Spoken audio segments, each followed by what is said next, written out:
예, 관광기업 창업론 13주차 두 번째 동영상입니다. 지난 시간에는 13-1에서는 공고를 했고 성적 어떻게 되는 그런 얘기를 했죠. 오늘도 특별한 내용은 없어요. 관광기업 창업론 기말 시험을 어떻게 볼지 담당 교수도 되게 난감합니다. 리포트를 내겠습니다. 리포트는 관광기업 창업론은 기말시험 일자와 몇 교시에 시험 보는지를 적어서 제출하시면 됩니다. 기말시험 일자와 몇 교시에 시험 보는지를 적어서 제출하시면 됩니다. 강의실은 바뀔 테니까 903, 909인데 여러분들 중에 어느 강의실은 모르니까 기말 관광기업 창업론 2020년 1학기 기말고사 시행 일자와 요일 그리고 몇 교시에 보는지를 적어서 제출하시기 바랍니다. 리포트를 이렇게까지 내는 이유는 1교시에 지각을 하는 경우 예외 없이 취득 성적의 40%만 인정하겠다는 의지를 표명하는 겁니다. 잘 하시기 바랍니다. 자, 돌아갑시다. 오늘은 여러분 교재 47페이지 창업 인프라의 형성, 창업하기 위한 구조가 제대로 형성되고 있느냐 뭐 그런 거 얘기를 하는 거거든요. 근데 오늘 시점에 보면 한나라당인가 하여튼 열린 우리당인가 뭐 하여튼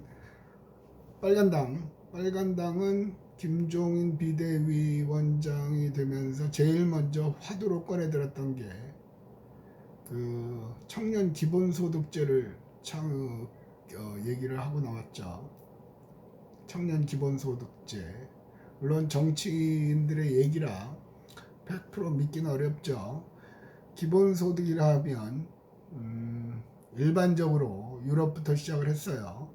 한 5, 6년 전부터 학자들의 얘기는 한 10여 년 넘게 물론 그 전에 한 30년 전에도 나왔던 거는 같아요. 그러나 본격적으로 한 거는 스위스부터 시작을 했고 얘기가 많았었죠. 그러니까 자본주의가 돌아가려면 소득이 없으면 자본주의가 무너지죠. 삼성전자, 현대자동차 아무리 좋은 차를 만들어도 국민들이 그 차를 살 능력이 없으면 아무리 좋은 컴퓨터를 만들더라도 국민들이 그 컴퓨터를 살 능력이 없으면 결국은 삼성전자도 무너지고 현대자동차도 무너집니다.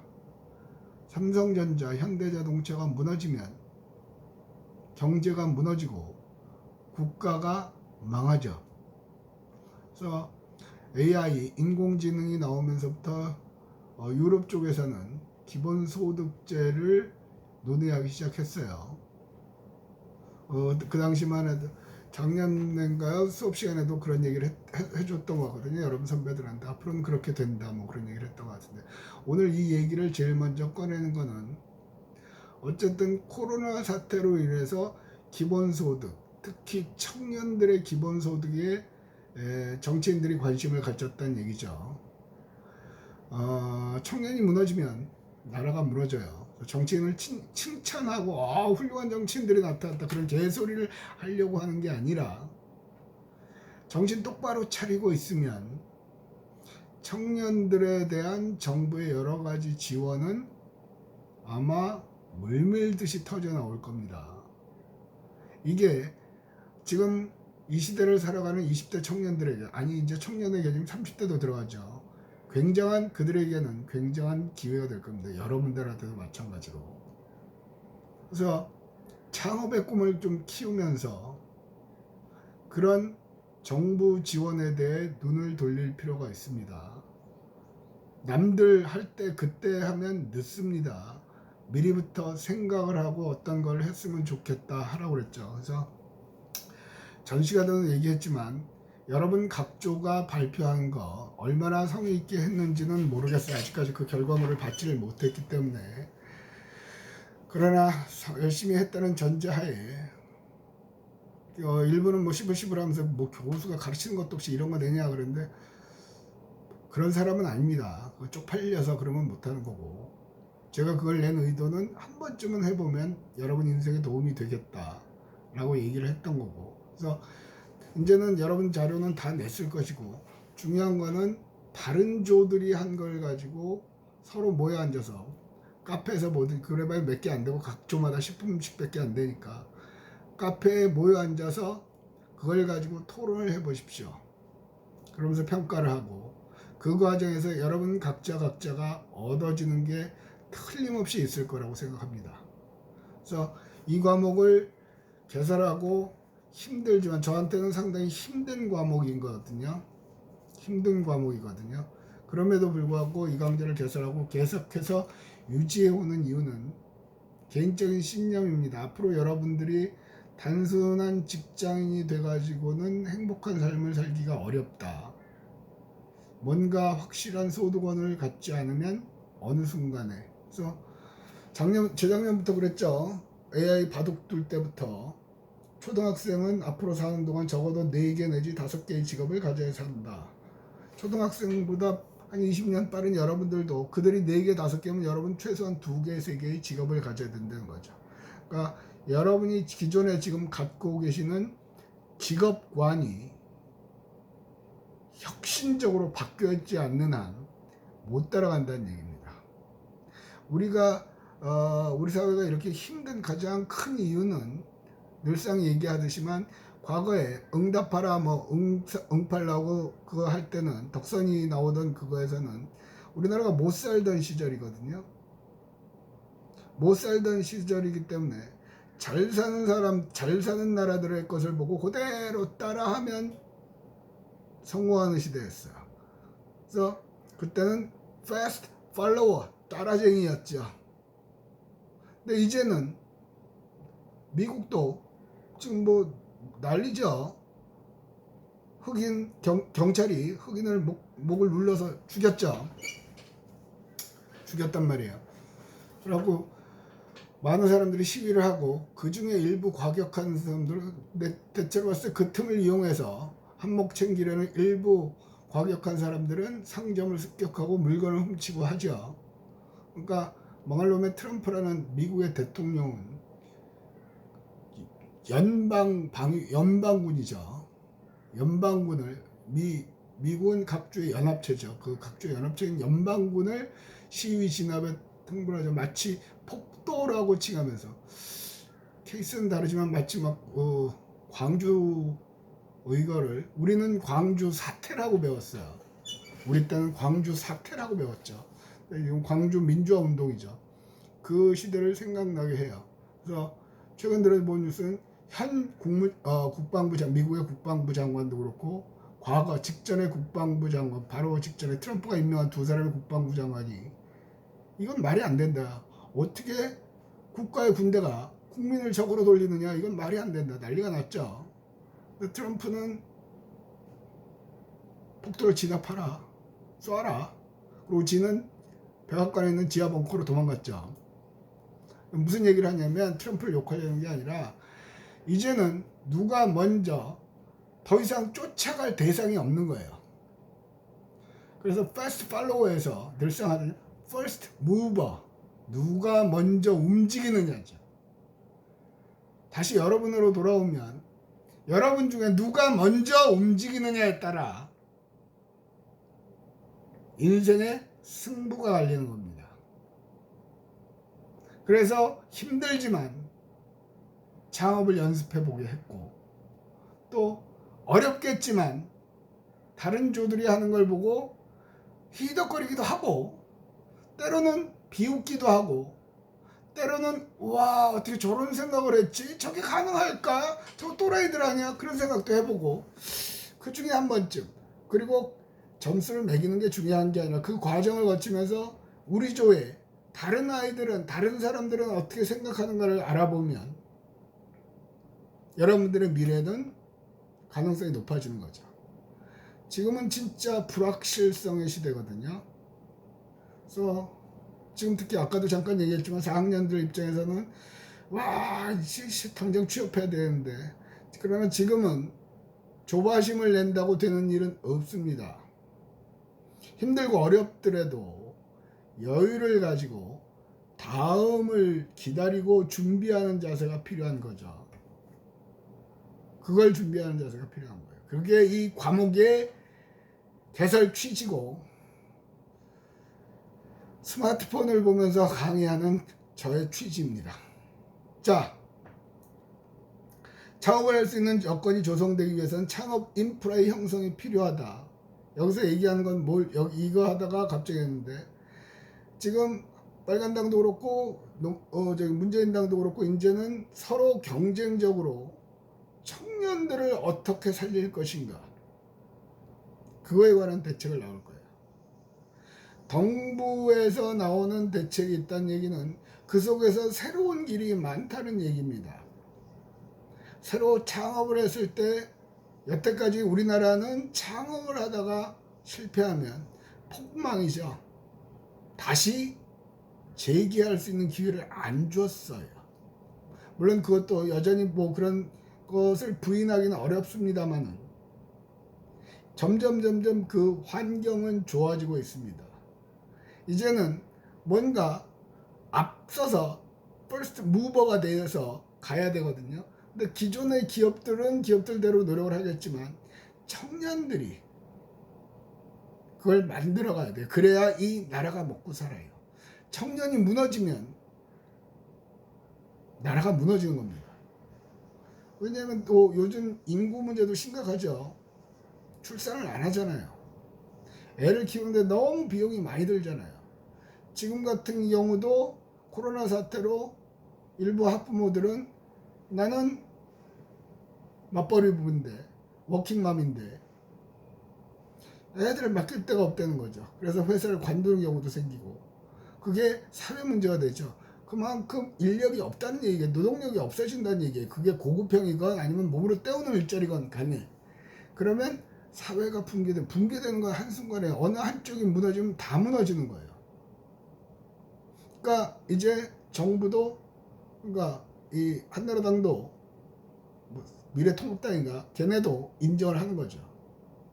저는 정치적으로는 어느 쪽을 지지하는 거는 지금은 없어요. 둘 다 꼴 보기 싫은데. 그래서 오늘 점심 먹으면서도 한 교수님하고 그런 얘기를 했거든요. 이야, 저쪽에서 먼저 치고 나오는데 이게 잘만 되면 애들한테는 굉장히 좋은 찬스다. 그리고 지금 문재인당이 170, 거의 180석을 차지했잖아요. 저게 2년 뒤에는 대통령 선거를 해야 되죠. 그러면 근데 이 금방 2년 내에 경제가 확 좋아지는 건 참 어려울 거란 말이에요. 그러면 결국은 독박이다, 독이 든 성배다 라고 보는 견해가 대다수예요. 그러면 그들도 그걸 알기 때문에 어떻게 해서든지 이걸 바꾸려고 정책을 쏟아낼 겁니다. 그래서 그런 쪽으로 여러분들이 고민을 하시고 눈을 크게 뜨고 보셔야 됩니다. 이 학점에 연연해 하지 말고. 자, 그런 차원에서 그 얘기를 먼저 시작을 꺼냈습니다. 여기 있는 건 기계적인 얘기예요.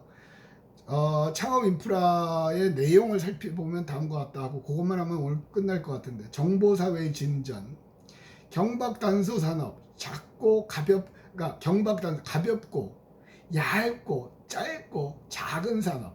그래서 3S, 소프트웨어, 시스템, 그 다음에 서비스 산업. 그래서 제가 여기서 이 중에 우리는 최소한 서비스 산업은 할 수 있다는 얘기죠. 지난번에도 잠깐 얘기를 했지만, 여행사가 과연 이 상태로 유지가 될까? 우리가 여행사를 통해서 항공권을 구매를 하고 호텔을 예약하는 시대는 끝났죠. 여행사도 변해야 산단 말이에요. 그래서 기업의 오너라든가 구성원들이 그런 인식을 하면 그 여행사는 살아남을 것이고요. 뭐 괜찮아지겠지, 우리가 늘 그러면 폭망할 겁니다. 그러면 그 틈에 새로운 여행업이 등장을 하겠죠. 그게 뭐냐고요? 그걸 찾아내는 게 우리들의 여러분들의 역할입니다. 여러분들의 역할입니다. 그걸 찾아내고 그걸 구현하려는 노력을 자꾸 하고 시도를 할 때, 그리고 뿐만 아니라 여러분들이 관광계통이 아니라 다른 쪽으로 가더라도 그 속에서 과연 이 변화가 내가 종사하는 업종에 어떤 영향을 미칠 것이고, 어떤 방향으로 이 업종이 바뀌어야 우리가 살 수 있을까를 고민하시는 분은 그 회사에서도 인정을 받겠죠. 자, 그 다음에 두 번째, 소비자 욕구의 다양화. 소득 향상 등으로 소비자의 욕구가 다양화됐다. 지금까지는 대량 생산, 작은 품종 대량 생산, 소품종 대량 생산이죠. 그런데 요즘 소비자는 달라졌죠. 그래서 대량 생산 안 해요. 맞춤형, 나만 갖고 있는 거, 희소성 그런 걸 따지잖아요. 지난번에도 언뜻 그 혼자 등산하는 20대 여성들을 얘기를 했던 것 같거든요. 옛날에는 등산 가려면 등산복 사야 되고 뭐 등산화 사야 되고 스틱 사야 되고 오만. 그래서 대한민국의 등산 인구들은 전부 다 빨간색 그 잠바 같은 걸 입은, 아마 여러분 어머니 아버지 그런 거 하나씩은 있을 거예요. 등산 하시는 분들은 똑같단 말이에요. 근데 이제는 그런 거 신경 안 쓴다는 거죠. 내가 오르는 산이래 봐야 동네 뒷산인데 가벼운 조깅화, 운동화에 레깅스 입고 편하게 혼자, 그렇게 시대의 흐름이 바뀐다는 거예요. 여행도 혼행. 그러나 저는 그 혼자라는 개념에 대해서는 개인적으로 과연 저게 오래 갈 것인가 그렇게 생각은 안 해요. 언제나 하나는 외로워 둘이랍니다. 혼자는 외롭거든요. 진화심리학적으로 인간은 혼자 사는 거에 익숙하지가 않아요. 그래서 잠깐 딴 얘기입니다. 삼국지에도 그런 말이 있거든요. 뭉쳐진 지 오래면 흩어지고 또 흩어진 지 오래면 다시 합치는 게 세상사라고 그래요. 자, 지금은 흩어지는 시대죠. 혼자, 혼행, 혼영, 혼밥, 혼술. 근데 이게 어느 정도 지나면 다시 합쳐지길 원할 거예요. 일부에서는 그렇죠. 동호인 모임 그런 것들이 있잖아요. 지금 그 비싼 동호인이 아니에요. 가볍게. 또 스터디 카페 공부도 같이 하잖아요. 물론 정보를 얻기 위해서 뭐 그런 여러 가지 이유를 댑니다만, 그래서 이런 것도 바뀔 거다. 한번 감히 예측을 해봅니다. 급속한 기술 발전. 기술의 발전은 뭐 더 이상 얘기할 필요가 없죠. 우리 집에 자동차를 하나 샀는데 제가 타고 다니는 거는 차선을 바꾸려면 깜빡이를 켜고 확인을 하고 가야 돼요. 지금 있는 차는, 새로 나온 차는 차선을 바꾸려고 그러면 깜빡이만 올리면 여기서 삑삑삑삑 거려요. 왜? 옆에 차가 있으니까 바꾸지 말라고 그러죠. 점점 기계가야. 앞으로는 어저께 우리 아들이 얘기해 준대. 10년 후에는, 우리 딸이 얘기했나? 10년 후에는 사이드 미러가 없는 차가 나온다고 그래요. 10년인가 5년인가 뒤에는. 사이드 미러가, 자동차에 사이드 미러가 없다는 얘기는 옆을 못 본다는 얘기죠. 근데 그게 카메라로 해서 앞에 대시보드에 생긴다는 얘기죠. 점점 발전합니다. 뭐 스타일러 같은 거 이렇게 흔들어서 냄새 빼주고 그런 것도 생각도 못한 거잖아요. 그 분야에서 아마 대한민국이 최고인 걸로 알고 있거든요. 그러니까 일부 대기업들은 벌써 퍼스트 무버로서의 행위를 해요. 그죠? 그래서 기술 발전이 된다든가, 그러면 그런 기술을 어떻게 나의 영역에 적용을 시킬 수 있는 거, 기술을 만들어 내리는 게 아니라 그런 기술을 나의 분야에 어떻게 적용을 할 것인가를 고민해 보라는 얘기예요. 정보통신의 혁명, 뭐 가상공간, 사이버스페이스, VR, AR 하죠. Virtual Reality, AR, Augmented Reality에서 많이 나오잖아요. 한동안 그 VR 게임방 같은 게 있었죠. 이렇게 끼고 하는 거. 그렇지만 사라졌어요. 환영을 못 받았다는 얘기예요. 아직 있는지는 모르겠으나 잠깐 반짝하다가 그런 것도 고민을 해볼 필요가 있어요. 그런 기술을 어떻게 적용을 시킬 것인가. 그래서 VR이 나왔을 때 저는 속으로 덜컥 관광 끝났다. 이유가 뭐냐면 굳이 갈 필요 없잖아. 이것만 딱 끼고 보면 와, 내 앞에 울산 바위가 있고 내 앞에 태평양 바다가 있고 돌고래가 왔다 갔다 하는데, 처음에는 사람들이 미친 듯이 환장을 하죠. 그런데 그게 실제하고 다른 겁니다. 공기가 안 느껴지고 냄새가 안 나고 분위기가 안 느껴진단 말이죠. 순간은 그 가짜 현혹이 됐으나 요즘 극장에서도 3D를 넘어서 4D에서 바람 불어주고 물 칙칙 뿌려주고 처음에는 사람들이 환호를 했으나 가격도 비싸요. 4D 영화는. 근데 갖고 나면 찝찝하더라고. 물 뿌려주고 하니까. 그죠?